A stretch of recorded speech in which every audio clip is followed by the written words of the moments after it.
టీచర్తో ఎందుకు చెప్పావు నాన్న? నేనేం చెప్పాను? నాతో నువ్వు బుక్స్ పెట్టట్లేదని అందుకు చెప్పించావు టీచర్తో చెప్పు.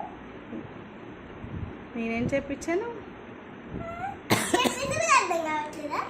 నాన్న ఏం చెప్పారమ్మా? నాన్నకి నువ్వు బుక్స్ పెట్టట్లేదని టీచర్తో సోఫియా టీచర్తో చెప్పమన్నావుగా.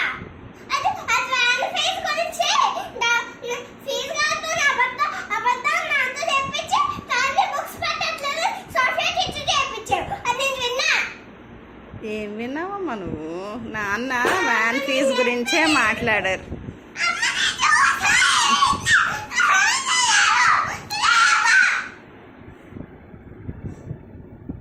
నాన్న చెప్పింది అసలు మేడంకి అర్థం కాలేదండి తెలుసా.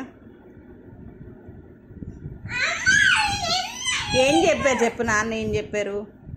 మేడంతో ఏం చెప్పారు? నువ్వు విన్నావు కదా అమ్మ, నువ్వు విన్నావు కదా. ఏం చెప్పారు నాన్న? నాన్న వ్యాన్ ఫీజు గురించి వ్యాన్కి వ్యాన్ అబ్బాయికి వ్యాన్ ఫీజు కలదని నీతో చెప్పాడు అబద్ధాన్ని నాన్న. దాన్ని నువ్వు మళ్ళీ మర్చిపోయి ఏంటి గట్టిగా. మరి వ్యాన్ ఫీజు కాకుండా ఏం మాట్లాడారు? బుక్స్ కట్టట్లేదు అని మాట్లాడాడు. అయితే నిన్నేమైనా అన్నారా మేడము? ఏమన్నారు మరి?